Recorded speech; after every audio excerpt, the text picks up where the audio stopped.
الله والعاقبة للمتقين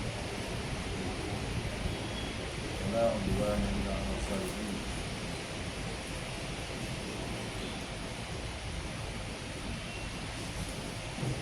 الحمد لله رب العالمين والعاقبة للمتقين ولا عدوان إلا على الظالمين. أشهد أن لا إله إلا الله وحده لا شريك له له الملك وله الحمد يحيي ويميت وهو على كل شيء قدير. الحمد لله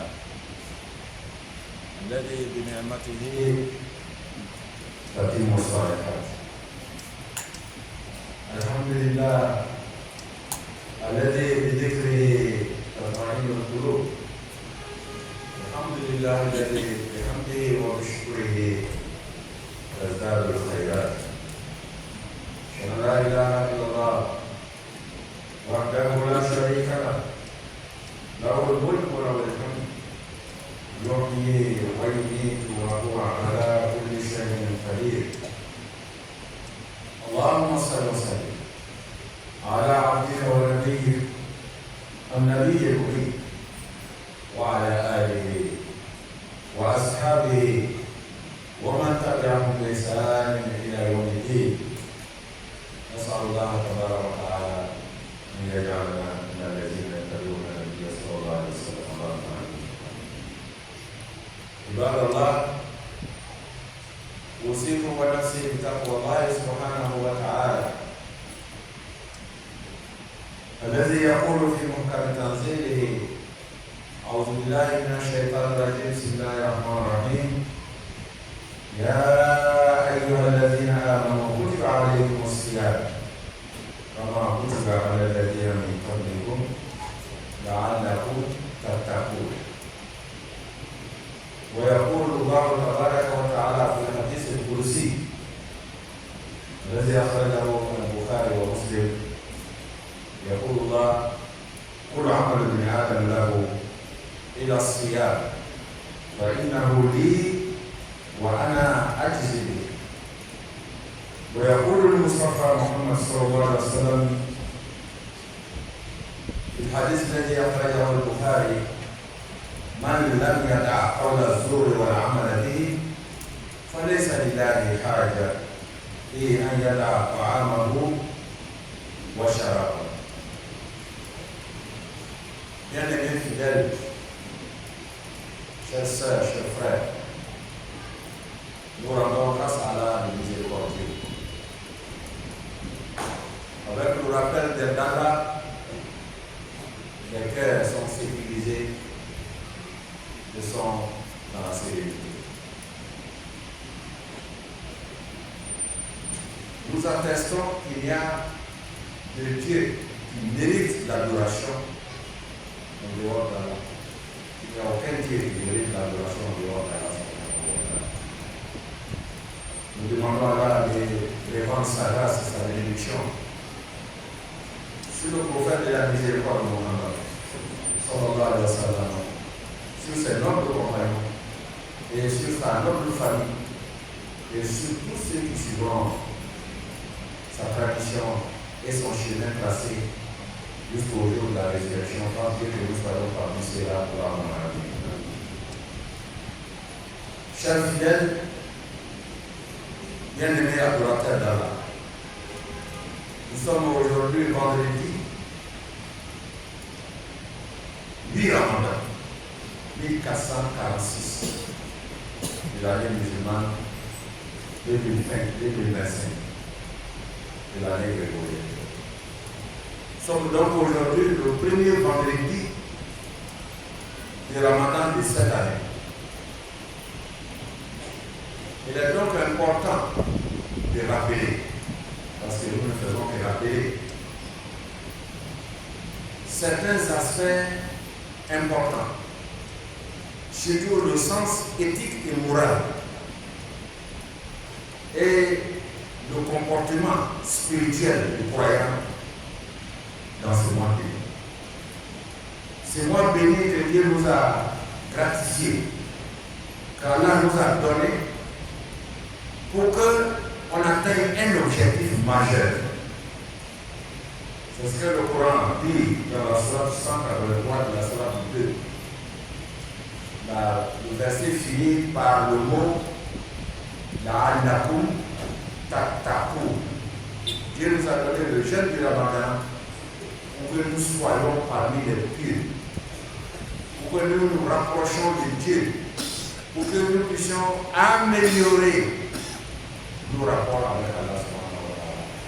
Et partant de l'amélioration de nos rapports avec Allah, nous améliorons nos rapports avec notre environnement humain. Mais quelle est la place? Quel est le mérite? Quel est le poids du jeûne? Dieu le dit, qu'on l'homme le regarde là, et tous les œuvres, tous les actes de dévotion que le fils d'Adam accomplit, il peut y avoir une part dedans. Vous savez, il y a des gens, quand ils prient devant le monde, il va prier, il va montrer son aspect extérieur comme s'il est pur, comme s'il est concentré. Il va faire une bonne lecture. Il adore Dieu, c'est vrai. Mais il veut aussi que les gens qui l'entourent disent: ah, c'est vrai, il prie bien. Celui qui donne son argent pour aider les pauvres, apparemment, il peut donner son argent pour aider les pauvres. Mais intérieurement, c'est-à-dire l'idée qu'il cache, c'est que les gens parlent de sa générosité. Ah, il est bon, le généreux.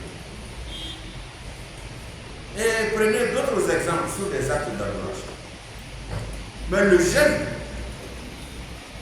le saum, le siam, on ne peut pas tricher dans le jeûne. C'est pourquoi Dieu dit: tout ce que tu fais là, c'est pour toi. Sauf le jeûne, tu le fais correctement. Pourquoi? Parce que le jeûne, le saum, est très intime, c'est un acte très intime entre le musulman et la musulmane de Dieu. Pourquoi? Parce que tu peux te cacher dans ta maison, bien manger, essuyer bien ta bouche, serrer ta figure pour dire que le jeûne d'aujourd'hui là c'est très dur. Aujourd'hui là vraiment le jeûne ça me frappe fort. Alors que tu viens de manger à l'intérieur, tu viens de boire, personne ne t'a vu. Mais pourquoi tu t'assieds alors que tu peux te cacher? Tu peux fermer la porte, il n'y a personne à la maison. Tu peux manger bien et boire bien. Mais pourquoi tu ne le fais pas? Parce que tu es en communion, comme dit Saint. Parce que tu es convaincu que tu veux adorer Dieu avec ça. Tu es convaincu que partout où tu es là, Dieu te voit. Même si les hommes ne te voient pas. Que Dieu contrôle ta situation. C'est pourquoi le jeûne est une action d'adoration spécifique. Parce que c'est très intime entre l'homme et Dieu. C'est pourquoi Dieu dit: tout ce que tu fais comme acte d'adoration, c'est pour toi. Et la siyam, sauf le jeûne, quand tu le fais bien, tu le fais vraiment pour moi. Il n'y a pas d'ostentation dedans. Il n'y a pas de tricherie possible. Parce que si tu as triché, tu sais toi que tu as triché. Tu sais aussi que Dieu sait que tu as triché. Voilà la place. Voilà le mérite du jeûne. Donc nous sommes dans un mois de bénédiction. Nous sommes dans un mois béni par Dieu. Parce que tous ces mois, comme j'ai l'habitude de dire, c'est le mois de Ramadan. Le mois de Ramadan, c'est le mois de la longévité spirituelle. Parce qu'il y a une nuit dans ce mois de Ramadan, quand tu as adoré Dieu dans cette nuit, que Dieu a accepté, Dieu te donne la récompense de 83 années d'adoration. Donc, Dieu allonge ta vie spirituelle. Si tu as dit Ramadan comme ça, 10 fois 80, ça fait 800. C'est lui qui a eu 10 bons ramadans, 10 bonnes nuits de destin, avec des actes d'adoration acceptés. C'est comme s'il a vécu 8 siècles. Dieu allonge ta vie. Donc le ramadan, c'est aussi l'année, le mois de la longévité spirituelle. Voilà, nous avons la compréhension de la récompense. Mais il y a des conditions. Il y a le jeûne matériel. Il y a des actes matériels qu'on pose. On ne mange pas. On ne boit pas. On n'a pas de rapports intimes avec son épouse ou son époux. On n'a pas les autres éléments, par exemple ceux qui fument, malgré que fumer n'est pas autorisé par l'islam, parce que c'est nuisible à la santé humaine. Et nous prenons l'exemple parce qu'il y en a qui fument quand même. Ces actes matériels, on ne les pose pas, mais ça, ce n'est que l'aspect extérieur du jeûne. Ce que j'appelle le jeûne du ventre et du bas-ventre. Le jeûne du ventre et du bas-ventre. Mais en dehors de ça, il y a le sens éthique, il y a le sens moral. C'est pourquoi le prophète de la miséricorde Mohammed sallallahu alayhi wa sallam dit Man lam yada qawla su wal amala bihi falaysa lillahi haja fi an yada ta'amahu wa sharabahu. Celui qui n'a pas pu maîtriser sa langue, sa bouche, il gêne, mais il ment. Il gêne, il critique les gens. Il n'a pas pu maîtriser ses deux mains. Il gêne, mais il vole. Il n'a pas pu maîtriser ses pieds. Il gêne, mais il marche avec ses pieds pour aller dans les endroits que Dieu n'aime pas. Le prophète avertit que si tu n'as pas pu laisser les mauvaises paroles et les mauvaises actions, les mauvaises actions, ce sont des choses que Dieu n'aime pas. Que si tu n'as pas pu respecter le sens éthique, que tu n'as pas eu le comportement moral requis, alors le prophète dit qu'il fallait s'allier et haja, puis en yada ta'amahu wa sharabahu. Que Dieu n'a pas besoin que tu fasses le jeûne matériel. C'est-à-dire que tu t'es privé, tu t'es abstenu de manger et de boire.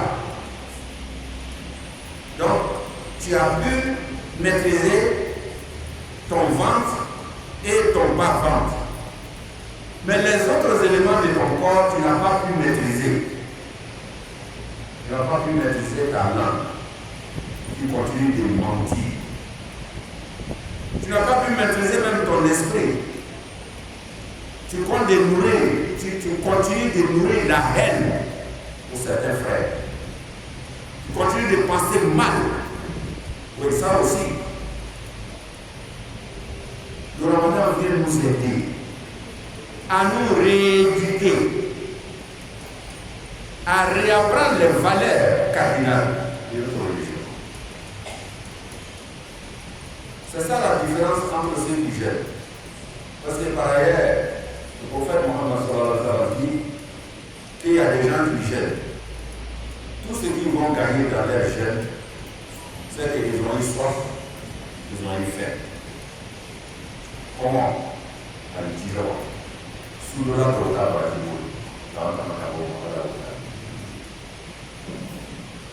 C'est pourquoi il est important dans ce mois de Ramadan, en plus du jeûne matériel, on ne mange pas, on ne boit pas, on ne fume pas, on n'a pas de rapport intime ou sexuel. En plus de ça, il faut adopter un comportement moral conformément aux enseignements du prophète Mohammed sallallahu alayhi wa sallam.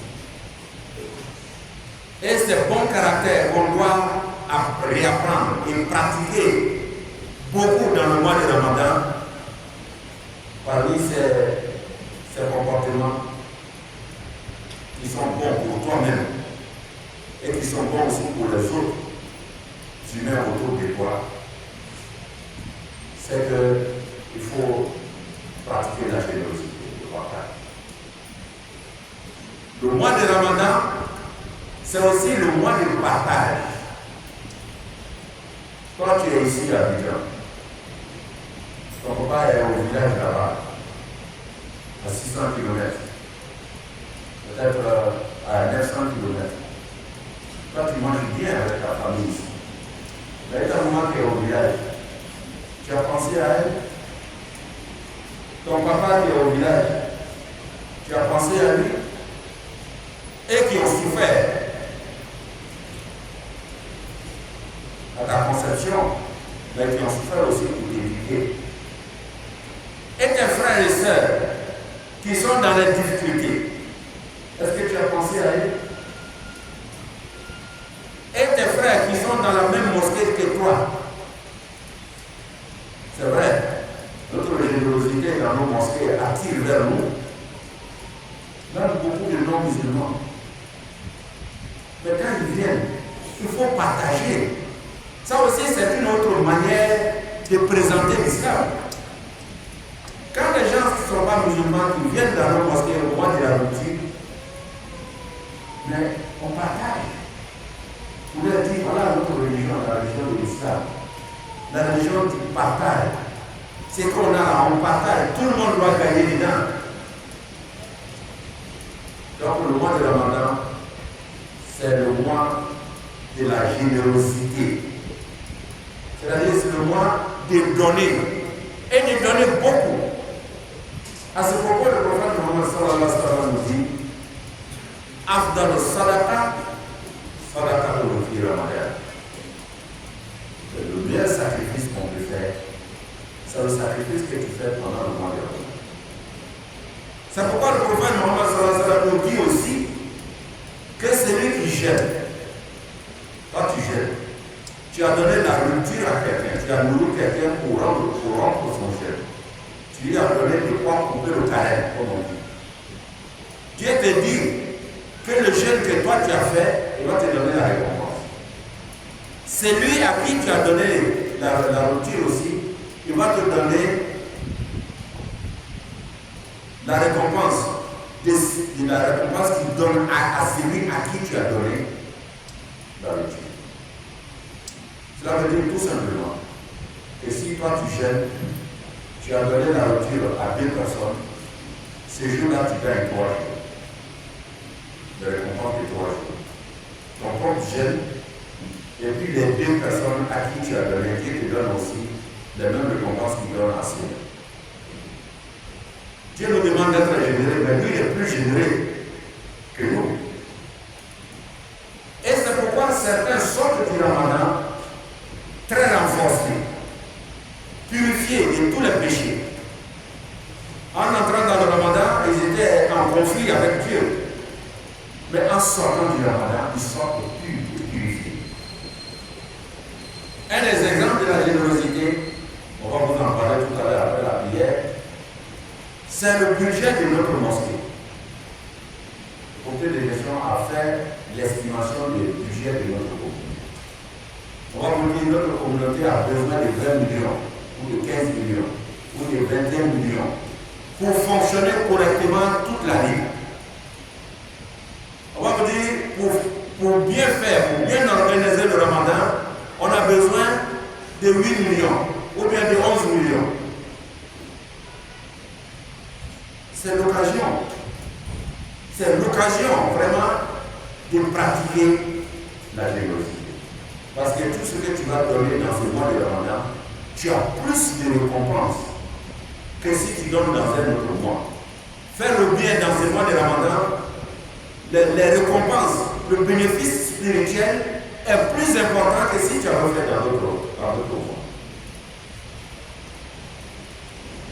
Donc, dépenser pour Dieu. Dépenser et partager. Ce sont des actes qui sont fortement fortement recommandé dans ce mois-là, dans le mois de Ramadan, dans les mois de Ramadan. Ça veut dire que nous ayons plusieurs mois de Ramadan afin que notre vie spirituelle soit allongée de plus de 2000 ans, par exemple. Parce que si tu as eu 20 Ramadans, 20 nuits de destin dans ta vie, alors multiplier cela par 80 années.